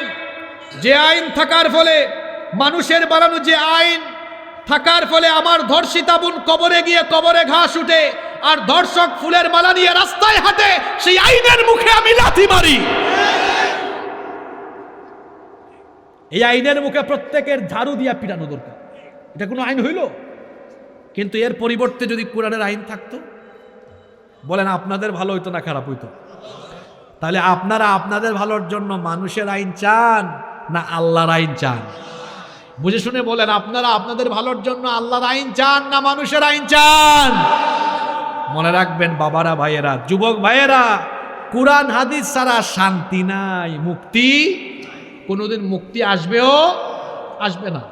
মানুষ গরিব হবে, ক্ষুধামুক্ত হবে না। যতই ওয়াজ করেন ভাই, মানুষকে খাওয়াইতে হয় আগে, ঠিক না? এই যে আমার দেশে গরিব মানুষ, না খাওয়া মানুষের সংখ্যা কম না বেশি? জোরে বলেন, কম না বেশি? একটা দেশের অর্থনৈতিক অবস্থাকে সমৃদ্ধ করার জন্য আল্লাহ কোরআন শরীফের ভিতরে জাকাতের ফর্মুলা দিয়েছেন। কিসের ফর্মুলা দিয়েছেন? আমাদের দেশে বেশিরভাগ মানুষ জাকাতের নামে শাড়ি লুঙ্গি দেয়, এদের জাকাত আদায় হয় না। জাকাতের বিধান দেওয়া হয়েছে দারিদ্রতা দূর করার জন্য, মানুষকে স্বাবলম্বী করার জন্য। আমার দিকে তাকান, খেয়াল করে শোনেন। এই যে আজকে যুবকরা মাহফিল করছে, এরা যদি মনে করেন এই লাউর ফতেপুর গ্রামে যাদের উপর জাকাত ফরজ তাদের থেকে টাকা কালেকশন করে, তারা যদি দেখে এখানে মোট পরিমাণ হয়েছে 2 লাখ টাকা। কয় লাখ টাকা? 2 লক্ষ টাকা যদি জন প্রতি 500 করে দেয়, 400 জন মানুষকে দিতে পারবে। কিন্তু এই 400 জন মানুষ কি ধনী হয়ে যাবে? এক বেলা খাইয়া আর এক বেলা খাইতে পারবে না। কিন্তু যদি এই 2 লক্ষ টাকা 400 জনকে না দিয়ে একজন বিধবা বোনকে একটা সেলাই মেশিন দিলেন, আরেকজনকে একটা রিক্সা বা ভ্যান কিনে দিলেন, আরেকজনকে একটা টঙের দোকান করে দিলেন, অভাবী পরিবার চলে না, এরকম 3-4 জনকে দিলেন, বলেন তো এখন তাদের পরিবার চলার মতো অবস্থা হবে কি হবে না? জাকাতে এমনি দিতে হয় এই সিস্টেমে। এখন এটা তো দেখাইলাম আপনাদের গ্রাম দিয়ে। এখন যদি আল্লাহর কুরআন দিয়ে একটা দেশ চলে, আর সেখানে যদি এই ফর্মুলা রাষ্ট্রীয়ভাবে গ্রহণ করা হয়, প্রত্যেক মুসলমানের সম্পদের হিসাব সরকারের কাছে থাকবে। যাদের কাছে নিসাব পরিমাণ মাল আছে তাদের মোবাইলে মেসেজ চলে আসবে, আপনার তো এবছর এত টাকা জাকাত আসছে, আমাদের উপজেলা অফিসে নিয়ে জমা করেন। এখন সারা দেশের মুসলমান যাদের উপর জাকাত ফরজ, এখন তাদের টাকা একত্রিত করে মনে করেন হইল 140,000 কোটি টাকা। কত কোটি টাকা? জোরে বলেন না, 140,000। এখন 64টা ডিস্ট্রিক্ট থেকে 70 লক্ষ বেকার যুবককে ধরা হলো। তুমি কিছু করো, কালো শার্ট কি করো? মাশাআল্লাহ। মনে করেন এখানেও কয়েকজন আছে, এদেরকে ধরে নিয়ে গেছে ঢাকায়, এদের কোনো কাম কাজ নাই। এরকম কত লক্ষ নিয়ে গেছে? 70 লক্ষ নিয়ে প্রত্যেককে বলতেছে এই ছেলে এদিকে আসো, ধরো 2 লাখ টাকার চেক নাও।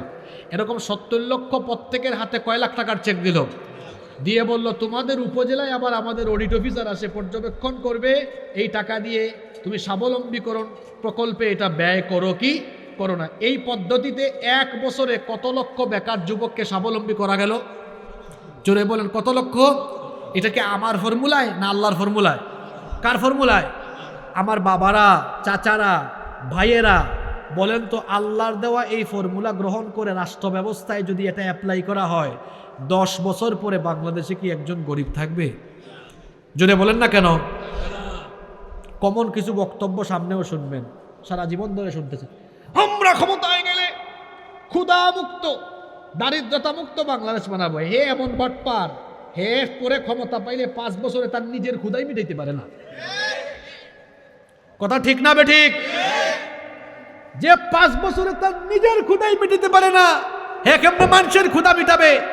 মুসলমানেরা, যদি ক্ষুধা মুক্ত দারিদ্রতা মুক্ত বাংলাদেশ পেতে চান, যদি বাংলাদেশে দারিদ্রতার কবর দিতে চান, তাহলে মানুষের তৈরি করা আইনকে লাথি দিয়ে বঙ্গোপসাগরে ফেলে আল্লাহর কোরআনকে গ্রহণ করে নিতে হবে।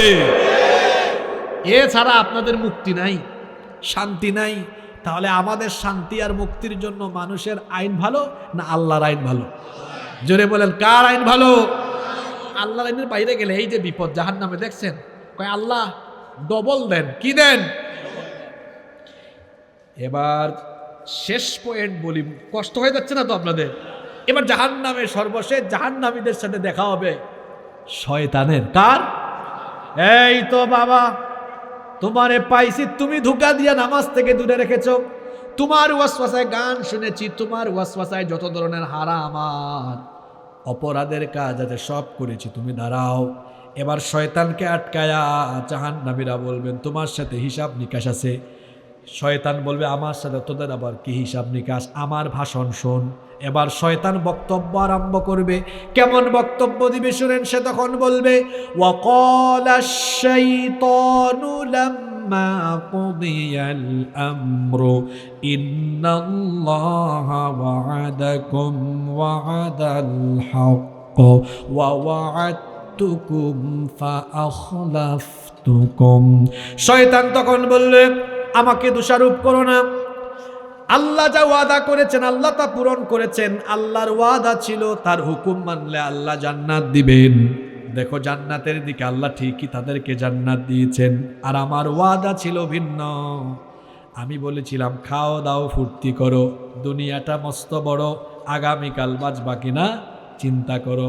আমি ধোঁকা দিয়েছি, আমি শুধু একটা কাজই করেছি, ওয়ামা কানা লি আলাইকুম মিন সুলতান, তোমাদের উপরে আমার কোনো কর্তৃত্ব ছিল না। শুনেন যে শয়তানের ধোঁকায় ফজরের নামাজটা কাজা করেছেন, এই শয়তান বলতেছে কোথায়?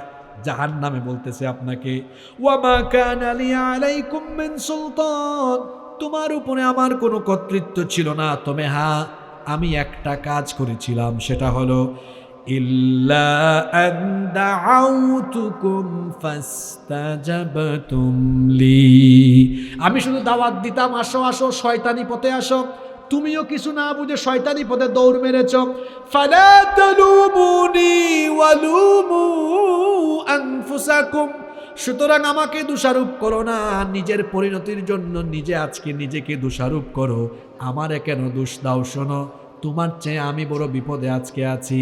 মা আনা বিমুসরিখিকুম ওয়া মা আনতুম বিমুসরিখি, তোমরা আর কি বিপদে আছো, তোমাদের চেয়ে আমি আরো বড় বিপদে আছি। আজকে আমাকে আমার বিপদ থেকে তোমরা বাঁচাতে পারবে না, আবার আমিও আজকে তোমাদেরকে তোমাদের বিপদ থেকে বাঁচাতে পারবো না। দেখছেন কামটা করলো কি? শয়তান কয় তোর জন্য আমার কিছু করার, তুইও আমার জন্য কিছু করতে পারবি না। তাইলে বলেন তো কিয়ামতের দিন কেউ কোনো কাজে লাগবে? কাজে লাগবে একটা জিনিস, একটা জিনিস কাজে লাগবে, সেই জিনিসটার নাম কি? নেক আমল। এটা ছাড়া আর কিছুই সঙ্গী হবে না। এজন্যই তো রসুল বলেছেন একজন মানুষ যখন মারা যায় তিনটা জিনিস তার সাথে কবরে যায়। কয়টা জিনিস? এক নাম্বার হলো তার পরিবারের মানুষ, দুই নাম্বার দুনিয়াবি কিছু উপাদান, দুনিয়ার কিছু উপাদান তার সাথে যায়, কিছু মাল যায়।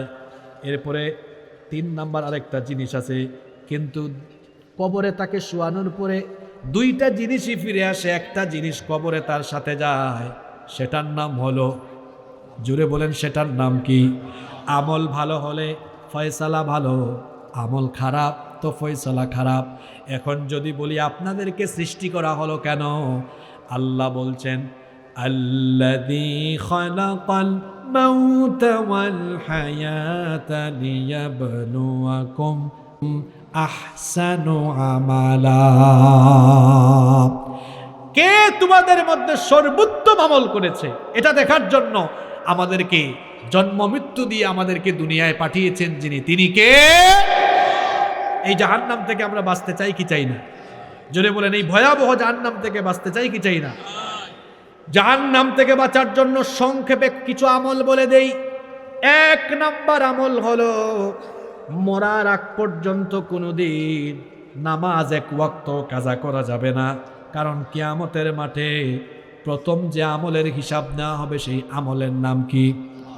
আমার দেশে ওয়াজ বেশিরভাগ মানুষ জানে কিন্তু আমল করে কম। আমার দেশে ওয়াজ বেশি না আমল বেশি? জোরে বলেন, ওয়াজ বেশি না আমল বেশি? আরেকটা সত্য কথা বলেন দেখি, আমার দেশে মাহফিলে মানুষ বেশি না মসজিদে মানুষ বেশি? এটা ভালো লক্ষণ না খারাপ লক্ষণ? এমনও হতে পারে, রাগ করবেন না, আজকে যারা আয়োজক কমিটি আছে এদের মধ্যেও অনেকে আজকে এশার নামাজ কাজা করেছে। আয়োজক কমিটির ভেতরেও থাকতে পারে, আবার এখানে অনেক শ্রোতা আছে রাত 12টা বেজে যাচ্ছে ওয়াজ শুনতেছে, কিন্তু আজকের 5 ওয়াক্তের 1 ওয়াক্ত আদায় করে না, এমন শ্রোতাও থাকতে পারে। ওয়াজ শোনা হলো নফল আর নামাজ আদায় করা হলো ফরজ।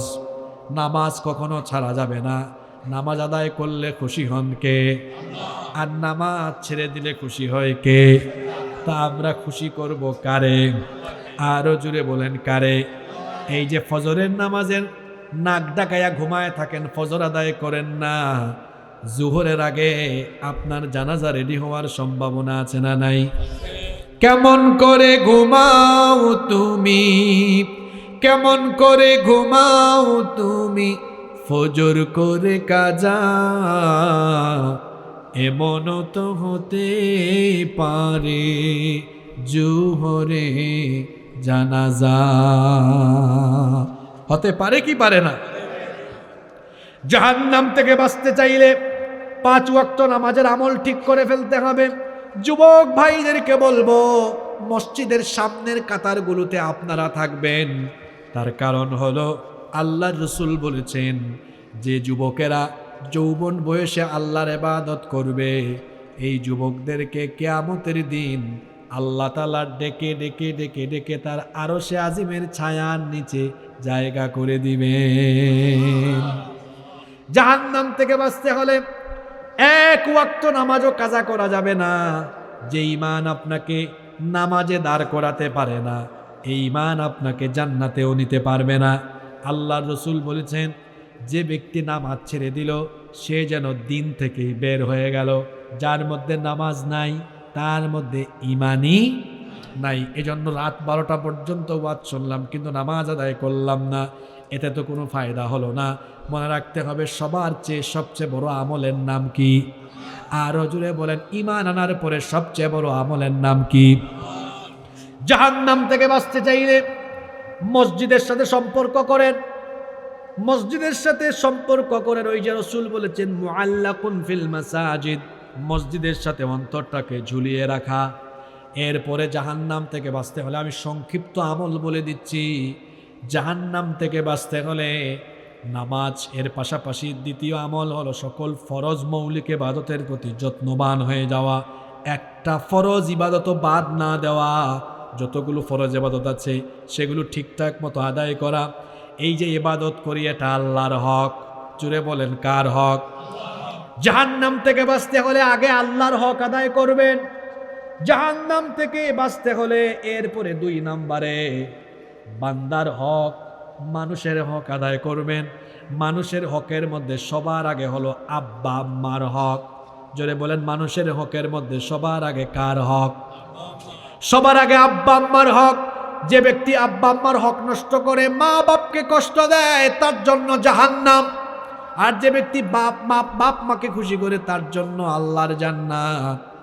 মানুষের হকের মধ্যে মা বাবার পরে আছেন ভাই বোনের হক নষ্ট করা যাবে না। স্বামী হয়ে স্ত্রীর হক নষ্ট করা যাবে না। স্ত্রী হয়ে স্বামীর হক নষ্ট করা যাবে না। প্রতিবেশীর হক নষ্ট করা যাবে না। কোনো মানুষের হক নষ্ট করা যাবে না। কারণ হলো আল্লাহর হকের চাইতে বান্দার হক বেশি গুরুত্বপূর্ণ। এই কারণে আল্লাহর হক নষ্ট করলে আল্লাহ কিয়ামতেও মাফ করতে পারে, কিন্তু বান্দার হক নষ্ট করলে, বান্দা মাফ না করলে আল্লাহ তারে কখনো ক্ষমা করবেন না। আল্লাহও ক্ষমা করবেন। জাহান্নাম থেকে বাঁচতে হলে 1 নাম্বার আল্লাহর হক আদায় করবেন। আল্লাহর হক আদায় করা মানে হলো আল্লাহর ইবাদত করা। 2 নাম্বার হলো আব্বা আম্মার এবং যত ধরনের মানুষের সাথে সংশ্লিষ্ট হক আছে সেগুলো পালন করা, আদায় করা। আর 3 নাম্বারে হলো জাহান্নাম থেকে বাঁচতে হলে সকল তরিকা, সকল পথ, সকল মত, সকল নেতা খেতা ফেলে দিয়ে আদর্শ বানাতে হবে কেবল একজনকে। তিনি আর কেউ নন, আখেরি নবী রাহমাতাল লিল আলামিন, আমাদের প্রিয় নবীজি মুহাম্মাদুর রাসূলুল্লাহ। আমরা বলি সাল্লাল্লাহু। এক পথ ধরতে হবে, এক তরিকা ধরতে হবে, একটাই তরিকা, আর কোন তরিকা। সেই তরিকা হলো রসুলের তরিকা। জাহান্নাম থেকে বাঁচার জন্য মৌলিক কথাগুলো বলে যাচ্ছি। 1 নাম্বার কার হক আদায় করতে হবে, 2 নাম্বার মানুষের হক, 3 নাম্বার ধরতে হবে কোরআন সুন্নাহর পথ। কোরআন সুন্নাহর পথ ছাড়া যত পথ আছে সকল পথ হক না বাতিল? আরো জুড়ে বলেন, হক না বাতিল? এত কিছু লাগবে না, 3 কথা বলে দিলাম। এই 3টা কাজ করবে যারা, জাহান্নাম থেকে বেঁচে যাবে তারা। এই 3টার ভিতর সব ঢুকানো আছে, মৌলিক আল্লাহর হক, মানুষের হক, আর কোরআন সুন্নাহর পথ, অর্থাৎ কোরআনের মতো চলা। এটা তো প্রিন্টেড কোরআন। রসুলের কথা কেন বলেছি জানেন? রসুল ছিলেন প্র্যাকটিক্যাল কোরআন। সুবহানাল্লাহ কি বাড়ি গিয়ে বলবেন নাকি? আপনিও প্র্যাকটিক্যাল কোরআন হওয়ার চেষ্টা করেন। কিভাবে? কোরআন শরীফে বলা আছে সুদ খাওয়া যাবে না, আমি খাবো না। কোরআনে বলা আছে মিথ্যা বলা যাবে না, আমি বলবো না। বলা হয়েছে ঘুষ খাওয়া যাবে না, আমি খাবো না। বলা হয়েছে হারাম খাওয়া যাবে না। الذي علم القرآن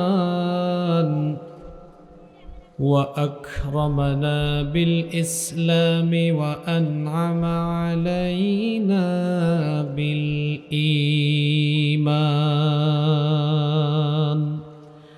نستغفره ونتوب إليه وأشهد أن لا إله إلا الله وحده لا شريك له وأشهد أن سيدنا وسندنا وحبيبنا وطبيبنا وطبيب أرواحنا محمدًا عبد الله ورسوله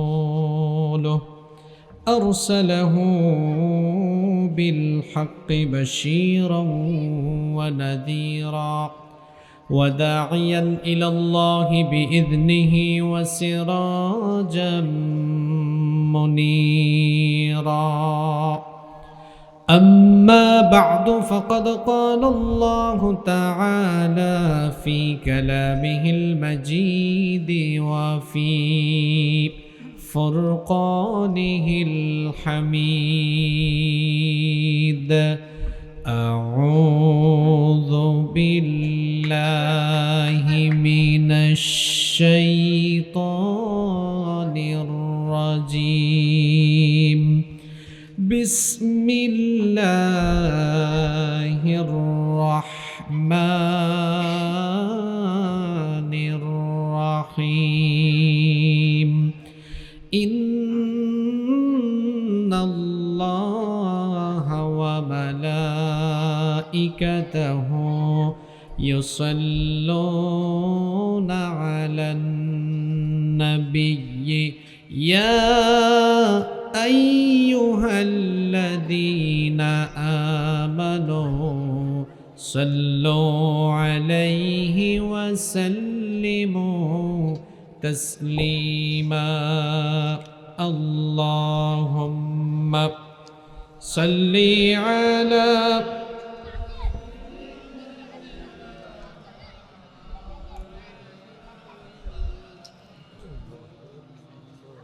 وعلى آل سيدنا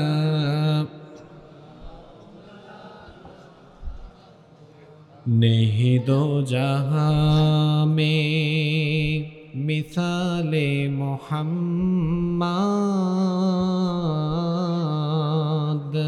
जमाले खुदा है कमाले मोहम्मद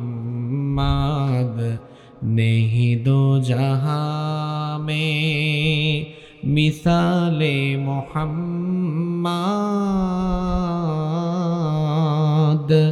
जमाले खुदा है कमाले मोहम्मद हृदय मोहम्मद अल्लाहुम्मा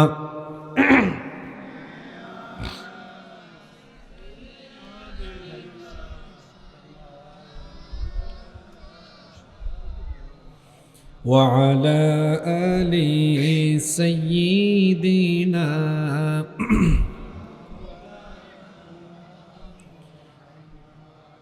एक दिन तुम्हारी नाम मस्जिदे हबेलान एक दिन तुम्हारी नाम मस्जिदे हबेलान तैरी থেকো তৈরি রেখো কবরের মাল সামান একদিন তোমারি নাম মসজিদে হবেলান একদিন তোমাকে পরিয়ে কাফন সঙ্গী সজন করবে দাফন, হঠাৎ চলে যাবে আদরের ধন, প্রিয় মা বাবার ভাসিয়ে নয়ন, তৈরি থেকো তৈরি রেখো সুন্নতি আমল ঈমান, একদিন তোমারি নাম মসজিদে হবে এলান। নামে সমন জারি হলে করবে আটক, বন্ধ হয়ে যাবে জীবন নাটক, বাহাদুরি থাকবে না দেহে যৌবন, ফুরিয়ে বসন্ত আসবে শ্রাবণ, তৈরি থেকো তৈরি রেখো কোরআনী জীবন বিধান, একদিন তোমারি নাম মসজিদে হবে এলান। একদিন তোমার হবে বিচার, লাভ হবে না দুনিয়ার ক্ষমতার, হতে যদি পারো নবীজির আশিক, মূল সিরাতে পার হয়ে যাবে ঠিক, তৈরি থেকো তৈরি রেখো জান্নাতি হওয়ার সোপান, একদিন তোমারি নাম মসজিদে হবে এলান, একদিন তোমারি নাম মসজিদে হবে এলান। বাংলাদেশের ঐতিহ্যবাহী ব্রাহ্মণবাড়িয়া জেলার নবীনগর উপজেলায় অবস্থিত লাউর ফতেহপুর যুব সমাজের উদ্যোগে কবরবাসীর আত্মার মাগফিরাত কামনায় আজকের এই অষ্টম বার্ষিক ওয়াজ ও দোয়া মাহফিলের মোহতারাম শ্রদ্ধাভাজন সভাপতি, বিশিষ্ট শিক্ষাবিদ, বিশিষ্ট ইসলামী চিন্তাবিদ, উস্তাদুল উলামা, লাউর ফতেহপুর তুজুমিয়া ইসলামিয়া আলিম মাদ্রাসার সম্মানিত অ্যাসিস্ট্যান্ট প্রফেসর জনাব হজরত মাওলানা মুহাম্মদ শফিকুল ইসলাম, হাইয়াহুল্লাহ ওয়া আতালাল্লাহু উমরাহ ওয়া বারাকাল্লাহু ফি হায়াতিহি ওয়া জাআলাহুল্লাহু মিনাল ইবাদিল মুখলিসিন। আমরা সবাই বলি আমিন। এতক্ষণ আমাদেরকে কোরআন সুন্নাহর আলোকে অত্যন্ত তথ্যবহুল এবং প্রাঞ্জল আলোচনা পেশ করেছেন বিশিষ্ট আলেমে দ্বীন, বিশিষ্ট ইসলামী চিন্তাবিদ, মুফাসসিরে কোরআন ফদিলাতুশ শেখ ফয়জুল্লাহ ফয়সাল সাহেব হাফিজাহুল্লাহ ওয়া রাআহ ওয়া আতালাল্লাহু উমরাহ ওয়া বারাকাল্লাহু ফি হায়াতিহি ওয়া তাকাব্বালাল্লাহু জুহুদাহু লিখিদমাতিদ দ্বীন। আমরা সবাই বলি আমিন। আজকের মাহফিলে আরও বক্তব্য রেখেছেন জনাব হজরত মাওলানা আলমগীর হুসাইন, জনাব হজরত মাওলানা মুহাম্মদ ইসমাইল সরকার হাফিজাহুমুল্লাহ ওয়া রাআহুম। আরও যত উলামায়ে কেরাম আজকে কথা বলেছেন, আল্লাহ সকলের ইজ্জত সম্মান বাড়িয়ে দেন, আল্লাহ তাআলা সকলকে নেক হায়াত দারাজ করে দেন। আমরা বলি আমিন।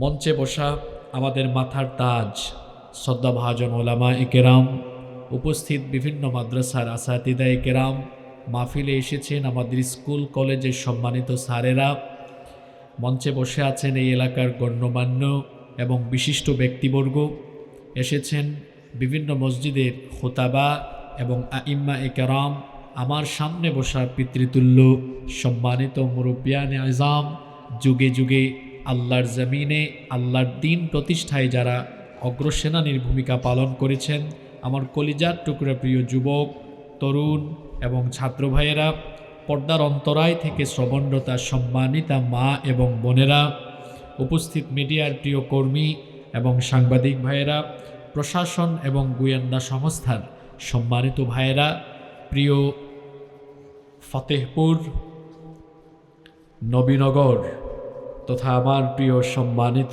ব্রাহ্মণবাড়িয়াবাসী, আপনারা সবাই কেমন আছেন? আমি তো ভালো আছি আলহামদুলিল্লাহ, কিন্তু যারা বলল না তারা মনে হয় খুব খারাপ আছে। আমরা সকলে কেমন আছি? আলহামদুলিল্লাহ। আমাদের সবাইকে সুস্থতার সাথে বাঁচিয়ে রেখে আজকের এই সুন্দর, বরকতময়, নান্দনিক এবং জান্নাতি এই আয়োজনে আমাদেরকে সামিল হওয়ার তৌফিক যিনি দান করেছেন, গলার আওয়াজ বড় করে সবাই বলেন তো তিনি কে? সেই মহান রবের জন্য হৃদয়ের সবটুকু ভালোবাসা, আবেগ, অনুভূতিকে উজাড় করে দিয়ে খুশি মনে প্রাণবন্ত আওয়াজে উচ্চ কণ্ঠে কালিমাতুশ শুকর আদায় করে আমরা সকলেই পড়ছি আলহামদুলিল্লাহ।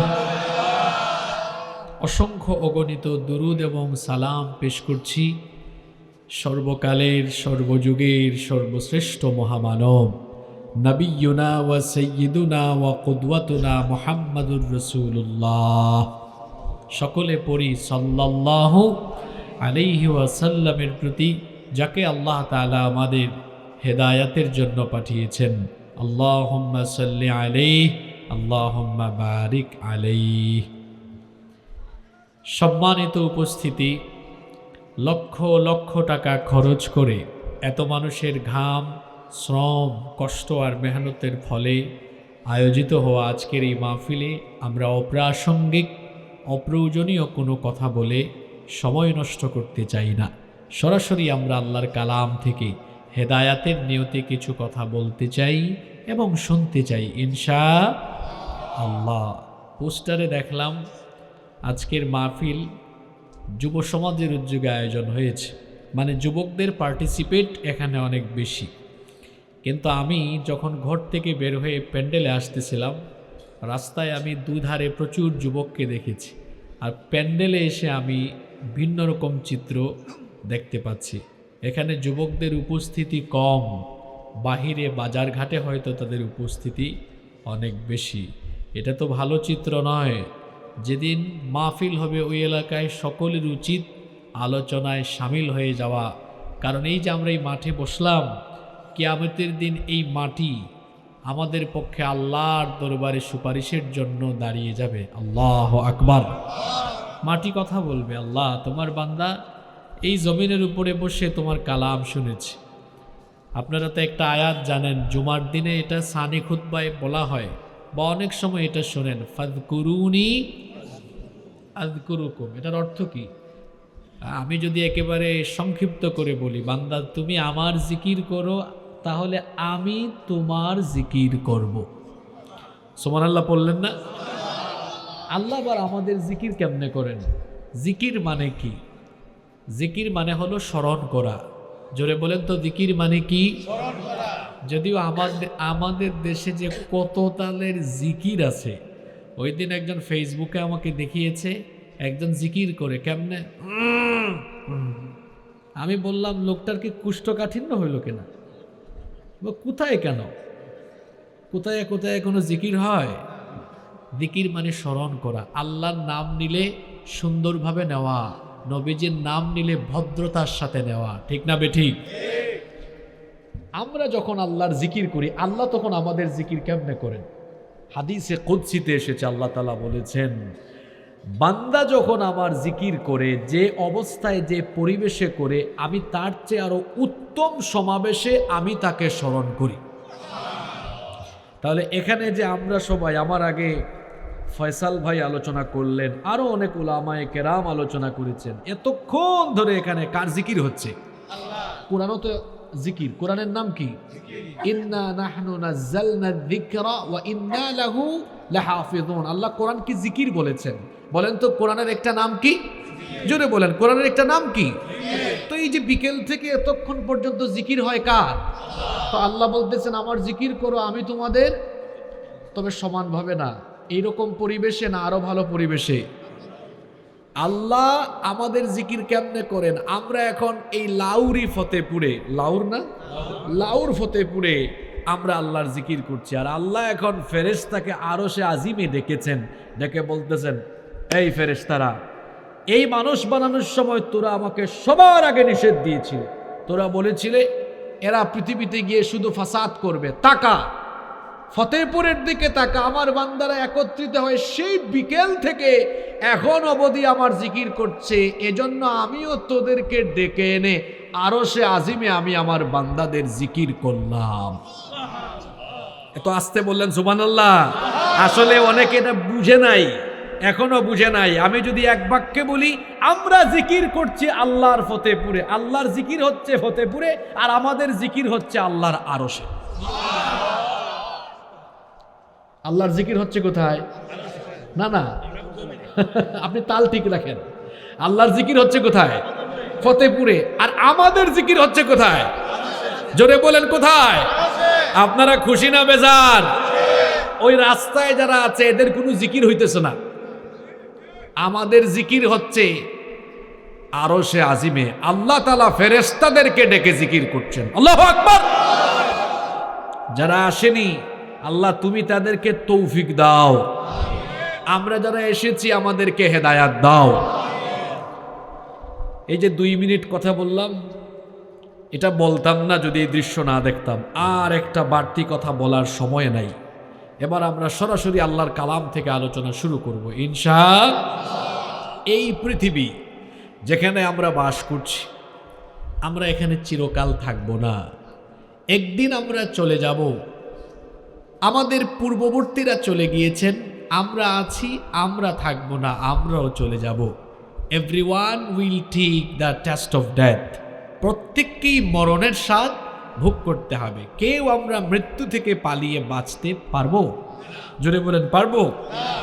যেভাবে আমরা একদিন দুনিয়া ছেড়ে চলে যাব, এই সুন্দর বিশ্ব চরাচর, আকাশ এত সুন্দর, জমিনটা এত সুন্দর, সুন্দর এই বিশ্ব জগৎ, এটাও থাকবে না।